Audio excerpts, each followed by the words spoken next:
Patuloy na nagbibigay serbisyo. Pag-asa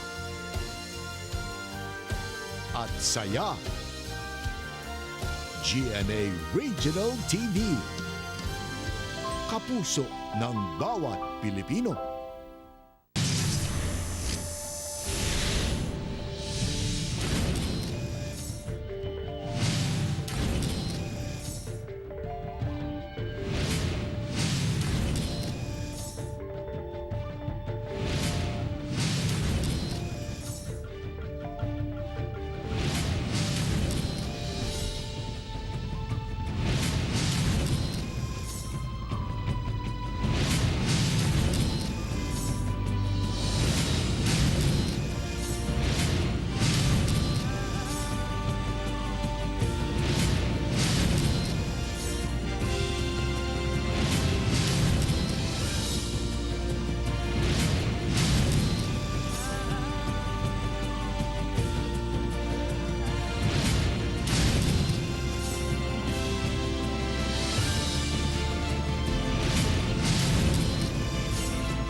Ito ang GMA Regional TV, One Mindanao.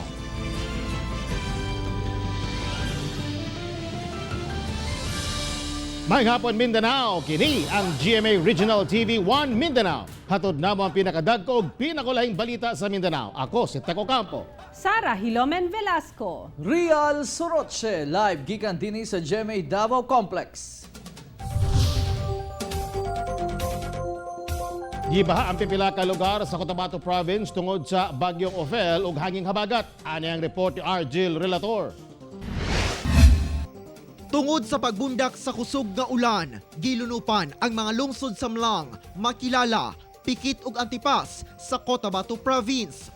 Matod sa Provincial Disaster Risk Reduction and Management Office, nalubog sa baha ang pipila ka mga humayan nga anihuno na unta sama na lamang sa anaa sa 50 ka hektarya nga humayan sa Antipas. Miabot sab sa hawak ang tubig baha sa mga humayan sa mga ubos nga barangay sa Pikit. Gisulod sab og tubig baha ang kabalayan sa Makilala ug Mlang. Ginasusi pa sa PDRMO ang kadakon sa nadanyos tungod sa baha. Samtang duha ka adlaw na nga sagunsong naputos sa baga nga gabon nga halos mihalok na sa kadalanan sa Kidapawan. Mutuhop sab sa panit ang kabugnaw sa panahon. Kinitungod gihapon sa kusog nga ulan matag gabii. Gibaha usab ang pipila ka mga lugar sa Pagalungan ug Dato Mutawal sa Maguindanao Province tungod sa pagbundak sa kusog nga ulan nga miresulta sa paglapaw sa Pulangi River. Daghang kabalayan ang nalubog sa tubig baha nga kutob hawak sa tao ang gilawmon. Nagpahinumdom ang Provincial Disaster Risk Reduction Management Office sa Maguindanao sa mga nagpuyo sa landslide ug flood-prone areas nga magbinantayon.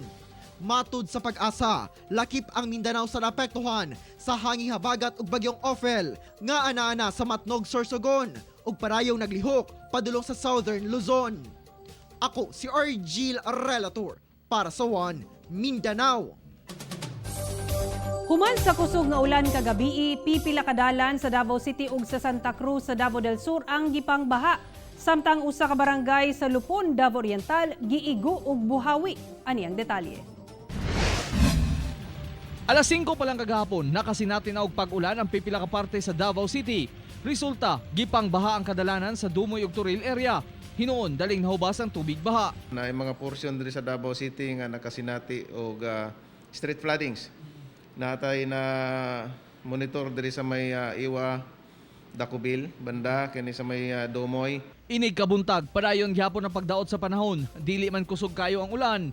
Nagpahimangno ang otoridad nga magbinantayon ang mga nagpuyo sa bahaonon nga lugar ug landslide prone area. Tagan po nato og kining alert warning katong mga kaigsuonan nato nga namuyo aning mga landslide prone areas nato diri sa Davao. Sa Astorga, Santa Cruz, Davao del Sur, palisuray usab ang pagtabok sa mga motorista tungod milapaw ang tubig sa sapa sa highway. Sa Davao Oriental, daghang balay ang nadanyo suman giigog buhawi ang duha ka purok sa barangay Poblasyon ug Aroma 2, Clado Subdivision kaganyang alas 9 sa buntag. 8 ka mga balay na guba ug 1 ka individual ang nasamdan. Padayon pa ang clearing operation ug assessment nga gipangunahan sa Provincial Disaster Risk Reduction and Management Office Operation Center sa lugar. Sa gipagulang advisory sa Pag-asa, makasinati og pag-ulan ang tibok Mindanao. Lakip na ang Davao Region tungod sa southwest monsoon. Busa kanunay gihapon magbantay ang katawhan sa pag-usab-usab sa dagan sa panahon. Kauban si Melchor Awing sa kamera. Ako si Rial Soroche para sa One Mindanao.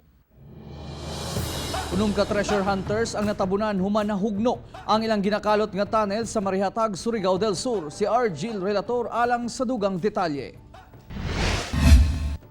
Sa report sa Police Regional Office 13, nga palayon pa karong ginapangita sa mga rescuers ang unom ka mga treasure hunters human natabunan kuno kini sa ilang ginakalot nga tunnel sa Barangay Bayan, Marihatag, Surigao del Sur kagahapon.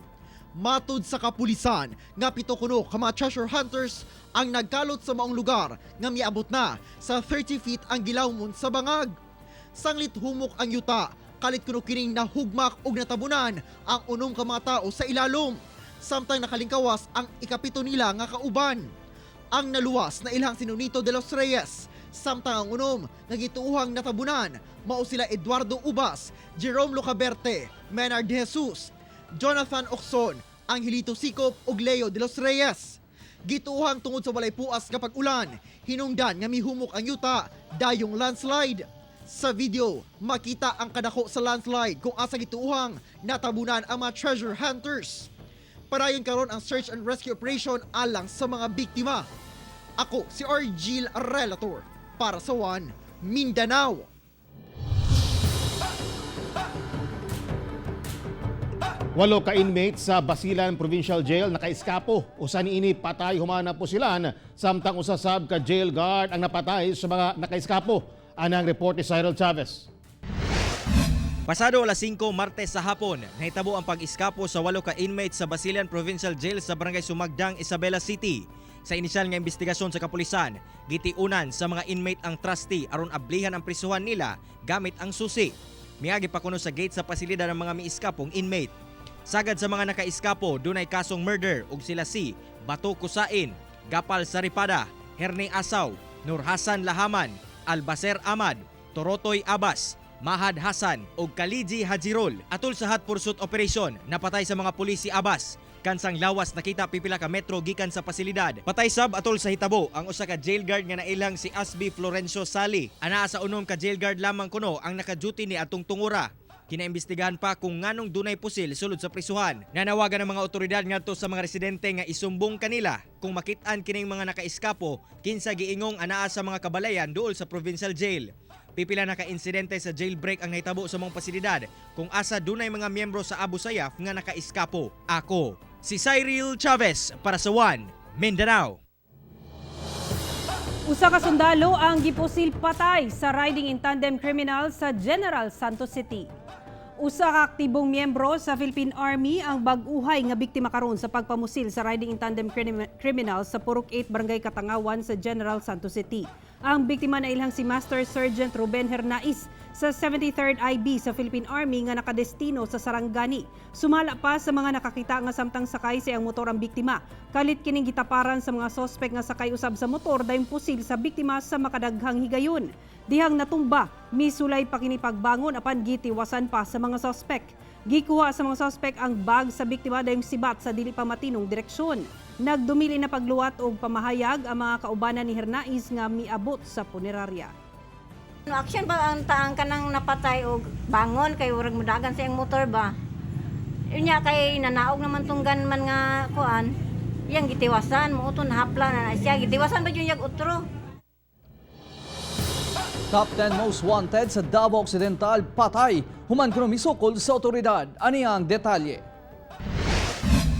Kadlawon sa milabayng adlaw, milarga ang Davao Occidental Mobile Force Company sa hilit nga lugar sa Sitio Kilapuan, Barangay Malalan, Jose Abad Santos aron i-serve ang warrant of arrest batok kan Jerry Masaglang nga gikonsiderang top 10 most wanted sa Davao Occidental.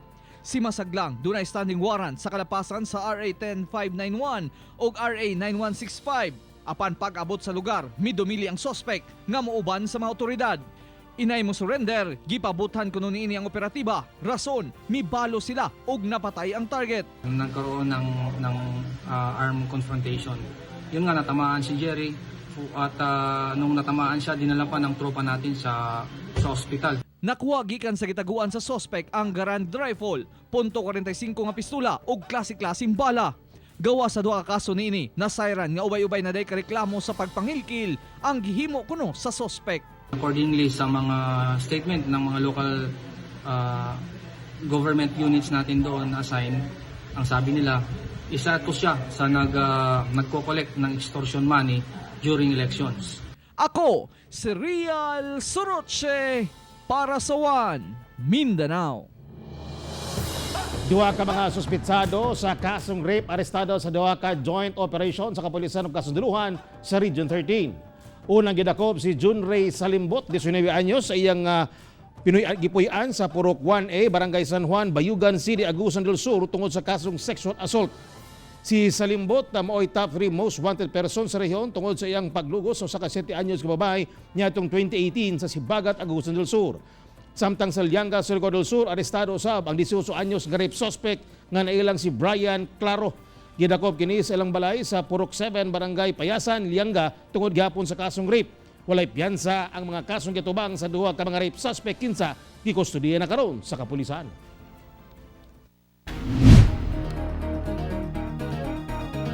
Sa Upol, Misamis Oriental, usa ka itoy ang namatay human kuno gikaon sa gituwang sigbin ang ulo niini. Dugang detalye sa live report ni Cyril Chavez. Cyril.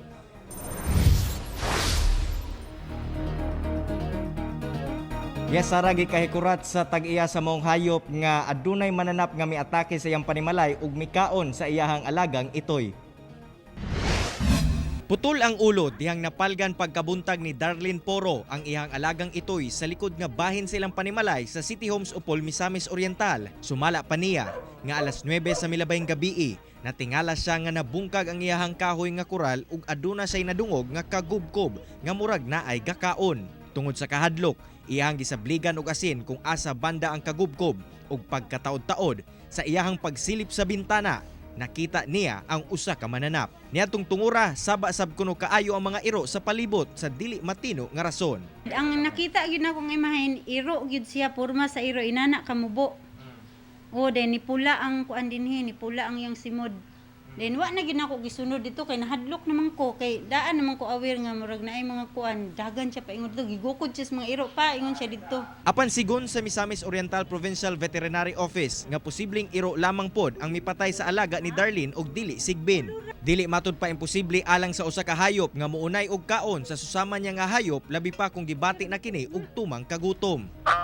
Posible siya no nga gikaon sa iro ang itoy o unsa man, basta boy labi na kung ang rason, labi na kung gutom na gyud ang iro no, ila lang kaunon ang ilang maaway o labi na kay gutom na lagi, so pagkakuan ila ginakaunon, pero dili na siya imposible no, so posible nga iro ang nagkaon dili sigbin, kay unsa man nga mananap ang sigbin wala man gyud siguro. Taliwala pa man niini, nagtuo gihapon si Darlene nga sigbin ang mipatay sa iyang alaga, labi pa nga dili kini ang unang higayon nga adunay pagpangatake nga nahitabo sa Upol. Oh, sigbin gyud ang pagtudi ko mo to, ingon sila irong buang kuno. Inko nga kung irong buang dili na siya kinahanglan mo anak pa diha, nya anong taguan man niya didto. Nagid siya tuyo. Unya gikural pa na nako diha. Oh, ngano mang iyang tumbahon. Kuan gyud na siya tuyo.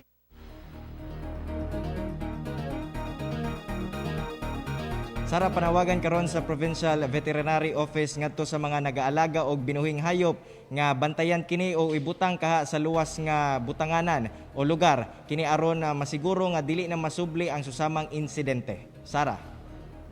Okay, dagang salamat, Cyril Chavez. Gilusad sa Department of Education ang Error Watch aron makorek ang mga sayop sa learning modules. Ano ang report ni Jandy Esteban? Human mag-viral sa social media ang mga sayop sa module, gilusad sa Department of Education ang Error Watch. Tumong niini nga kolektahon ang mga report labot sa mga sayop sa module aron ma-validate ug ma-revise. Nakipag-koordinar na usab ang DepEd sa curriculum experts alang sa quality check sa learning modules.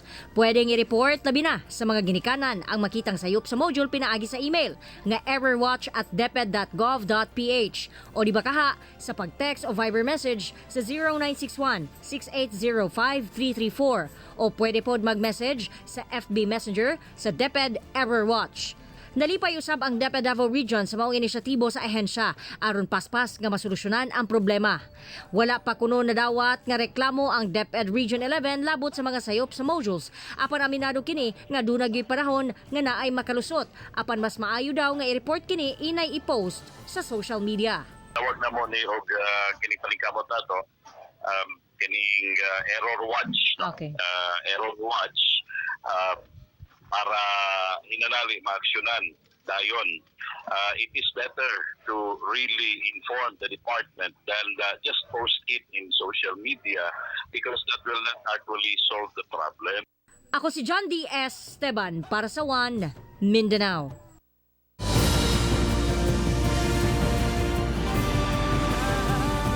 Ito ang GMA Regional TV, One Mindanao.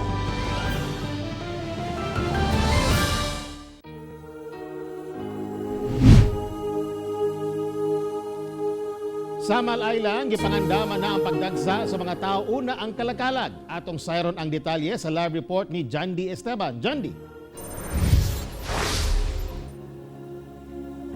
Tech ang City Economic Enterprise Office sa Samal Island nangandam na alang sa pagdagsa sa katawhan sa mga sementeryo. Una kini ipasara sa October 29. Siradaan ang mga sementeryo sa October 29 hangtod November 4 base sa gipagulang IATF Resolution No. 72. Dinhi sa Samal Memorial Park sa Babak, mingaw pa, pero si Tatay Jimmy busy na sa pagpanghinlo sa mga lugnanan sa mga minatay. Pangdugang kita aron dunay mapakaon sa pamilya. Hinay ron. Kung aging bulan, kusog, karuan na. Apektado sa COVID. Gilauman sa Economic Division sa isla nga sugod sunod semana mudagsa na ang mga tao. Maong ila na kining gipangandaman. Ipatuman ang one entry, one exit rule alang sa QR code scanning aron mamonitor ang gasulod gawas sa mga sementeryo. Apan alang sa mga dead spot areas, giabisuhan ang mga barangay officials nga ilista sa logbook ang mga mobisita sa mga sementeryo. Ang mga bisita maoy magdala og kaugalingong ballpen. 30% capacity lang usab sa sementeryo ang pasudlon. Busang uban maghulat una sa ilahang turno. Sa may San Miguel, may gitawag ng Samal Island Memorial Park or Pahulayan, 1,000 katao. 700 lang ang regulation sa Babak, unya si 500 sa Samal Old Cemetery. Gitagaan sa sila og time nga at least they will stay inside the cemetery for 2 hours. Kanunay nga pahinumdum no sa buhatan ang gibawal gihapon ang pagdala og mga hinagiban ingon man kini mga ilimnong makahubog og kanunay dapat daw sundon ang minimum health standards sama sa pagsulob og face mask ug pag-obserbar sa social distancing. Tek. Daghang salamat, John D. Esteban.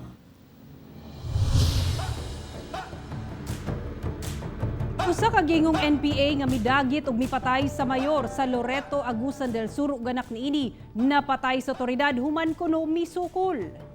Napatay sa hiniusang operasyon sa kapulisan ug kasundolohan si Dennis Paradero Rodinas alias Commander Jassy sa gitaguan nini sa barangay Pungol, Sibugay, Cebu City. Silbihan lang unta sa iyang warrant of arrest ang sospek apan misukol kuno kini sa otoridad hinungdan sa iyang kamatayon. Si Rodina suspitsado sa pagdagit ug pagpatay kang Loreto, Agusan del Sur Mayor Dario Otaza ug anak niining si Daril. Na-recover sa crime scene ang .45 ang pistola nga gingong iya sa sospek, sakyanan ug mga cellphone. Usa ka konsyal sa General Santos City nagpositibo sa COVID-19. Ano ang COVID-19 update sa Mindanao? Pinaagi nining report. Walay session kagahapon sa sangguniang panglungsod sa General Santos City human nagpositibo sa COVID-19 ang 54 anyos ka City Councilor nga residente sa Barangay San Isidro. Nakasinati siya og hilanat ug ubo ni adtong milabayng semana. Busa nagpa-swab test kini og migawas nga positibo kini sa COVID-19. Wala kuno nasayo ng kagawad kung asa og paunsa niya nakuha ang virus. Naka-isolate na siya sa usa ka pribadong ospital samtang ang iyang mga direct contact naka-quarantine na usab. Gidisinfect na ang buhatan sa kagawad ug ang session hall sa sangguniang panglungsod. Ana sa 521 ang kumpirmadong kaso sa COVID-19 sa Jensan, 275 ang recoveries ug 21 na ang namatay. Nangayo karon og dugang 10,000 ka testing kits ngadto sa National IATF ang Zamboanga City. Matod sa lokal nga kagamanan, gikonsiderang transit point sa mga locally stranded individual o returning overseas Filipinos ang syudad para sa mga probinsya sa Sulu, Basilan ug Tawi-Tawi. Treatment point sab kini sa mga pasyente gikan Sulu, Basilan, Tawi-Tawi, Zamboanga Sibugay ug Zamboanga del Norte. Matod ni Mayor Beng Climaco, sa nakadaghang kaso sa COVID-19 sa syudad, kinahanglang dugangan ang test kits.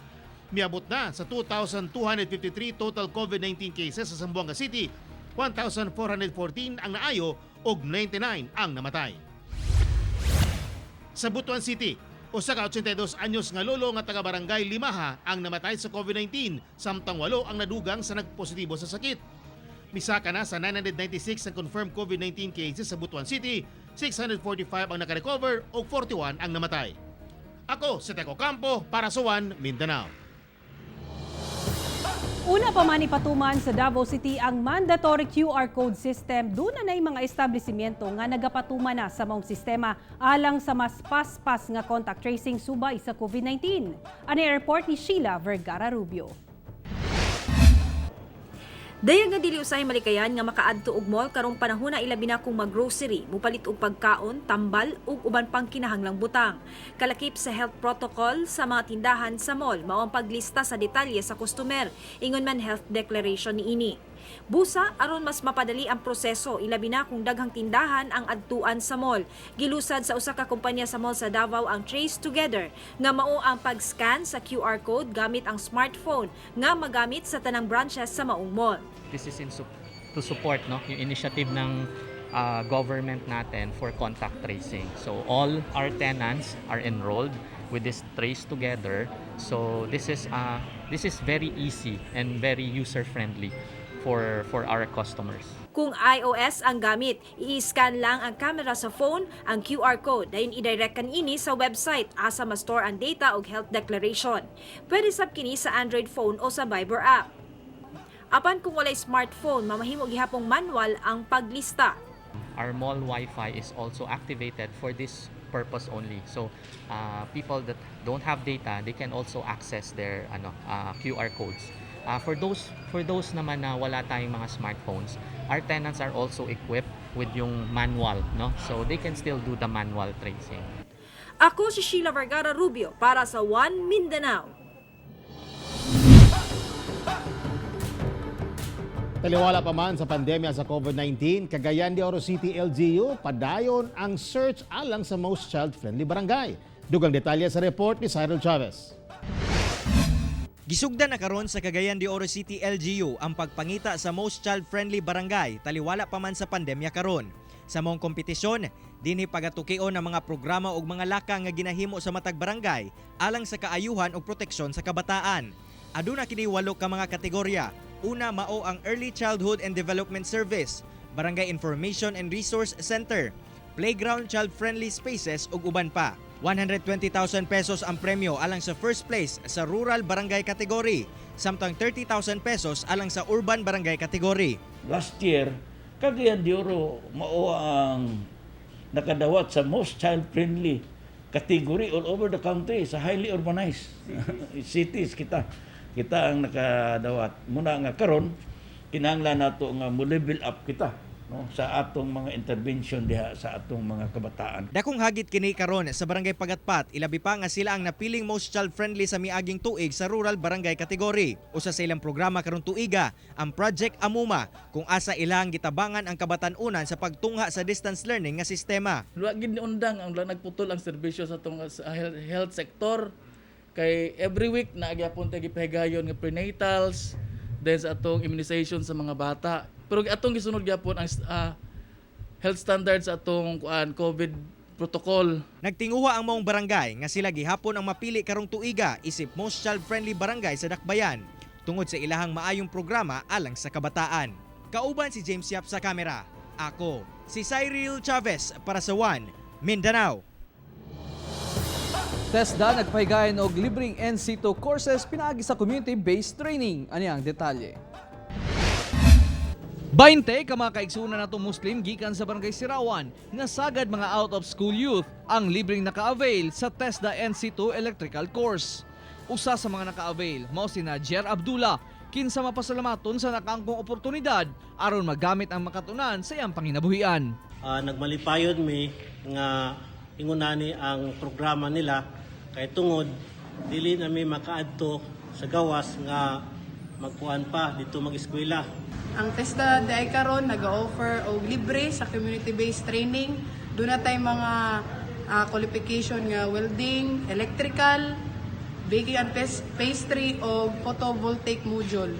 Ang maong programa nahimong walang puson sa tabang sa Turil Police Station. Sani sa programa nato para nga ang ato ang mga katawhan ma-divert ilahang attention dito sa mga project o trainings ngayon ani para aduna sila mapagkakitaan kung halimbawa mahuman sila.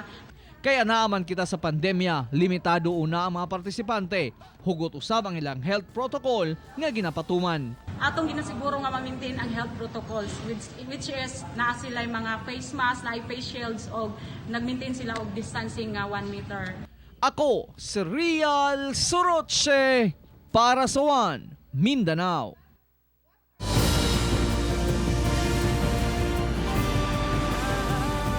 Ito ang GMA Regional TV, One Mindanao.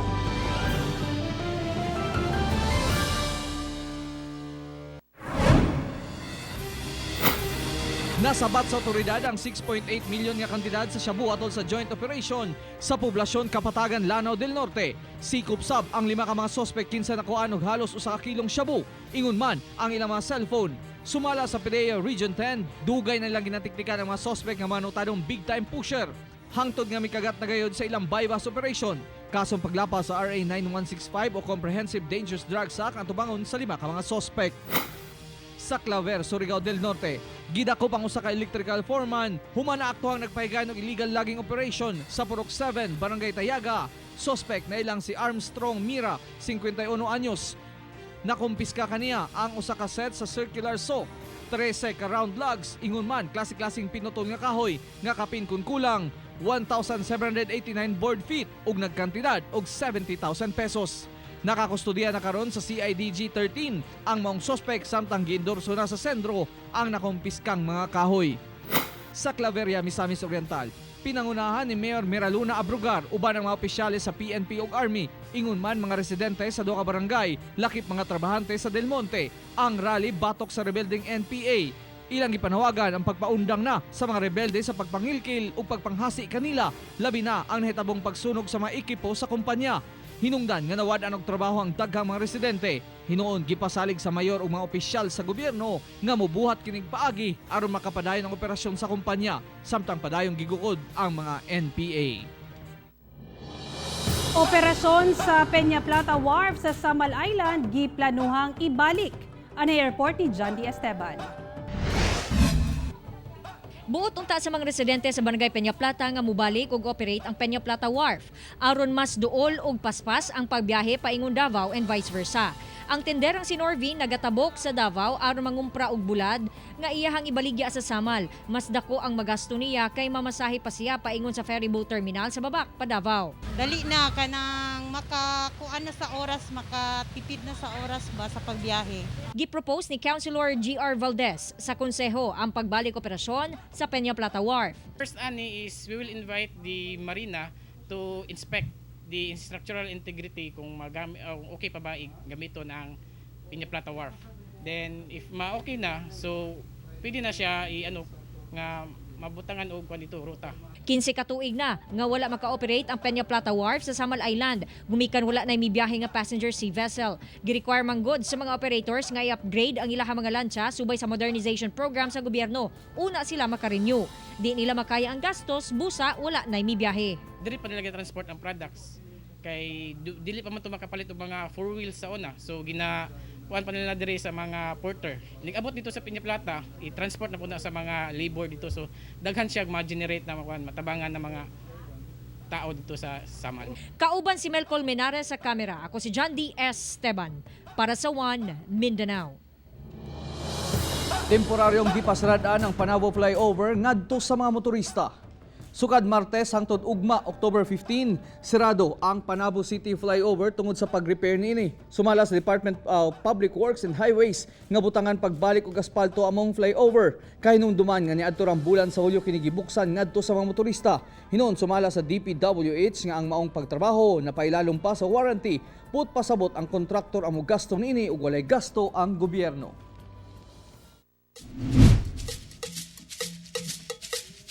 Usa ka restaurant sa Davao City nga dunay 2D feels patok sa millennials. Ani report. Pagsulod pa lang dinhi nga restaurant sa Davao City, daw misulod ka sa usa ka coloring book kay black and white ug two-dimensional art ang tema. Sumala sa tag-iyan ini, nakuha kuno niyang ideya sa disenyo sa nakita niyang usa ka 2D cafe sa Taiwan. Yung pandemic, dagan siya gitudlo jud sa ako when it comes to handling the business kasi wala man jud liquors allowed na ibaligya. So nag-shift ko into restaurant. Sa wala pa ang pandemya, usa kini ka bar. Apan tungod kay dili pa pwede ang maong matang sa negosyo karon, gihimo na lang kini nilang restaurant. Gawas sa nindot nga ambiance ni ini, lami usab ang ilang pagkaon. Ilabi na ang best seller nilang Unli Chicken Wings nga 27 ka flavors ang mapilian. Gani kining mga millennial, midayo gayud dinhi aron makita sa personal ang nagtrending nga Instagrammable restaurant. First time po namin na try na may 2D restaurant dito sa Davao. And it's a unique experience. Sa Facebook, kay na-viral mong good siya, kay nice po ang iyang ambience ba. Hinoon, walay angay ikabalaka tungod kay istrikto gihapon nilang ginapatuman ang health protocols batok COVID-19. Kauban si Joe Pascual sa kamera, ako si Sarah Hilomen Velasco para sa One Mindanao. Kapuso, gusto ba mo nga mahimong jail officer? Makisayod paon sa pag-apply sa ilusad nga Facebook Live o Zoom meeting sa Bureau of Jail Management and Penology Region 11. Subay sa selebrasyon sa National Correctional Consciousness Week 2020, ipahigayon sa BJMP Region 11 ang gusto ka mahimong jail officer o sa ka-online career orientation nga makita sa Facebook Live ug Zoom. Tubagon sa BJMP ang mga pangutana sa mga interesadong mo-apply kalabot sa kung unsa ang BJMP ug kung unsaon ang pag-apply isip Jail Officer 1 pinaagi sa mga nisgutang online platform. Ilusad kini karong Oktubre 28 sa alas 2 sa hapon ug alang sa nga detalye bisitaha lang ang FB page sa BJMP 11. Mga kapuso, 72 kaadlaw na lang magpasko. Mga kapuso, way puwas ang among pagkatod og balita. Bisitay ang www.gmaregionaltv.com ug mag-subscribe sa official YouTube channel sa GMA Regional TV. Busa mga kapuso ayaw pulay sa madagkong balita sa nagkadayang rehiyon sa nasod, subscribe na. Og mo katumulay dagkong balita sa Mindanao karong adlaw. Ako si Real Soroche. Daghang salamat sa inyong kanunay nga paguban kanamo matag adlaw. Ako si Sarah Hilomen Velasco. Tungod ang mga balita sa atong palibot, importante alang kanamo. Kini ang GMA Regional TV 1 Mindanao. Teko Campo, buong puso para sa Pilipino.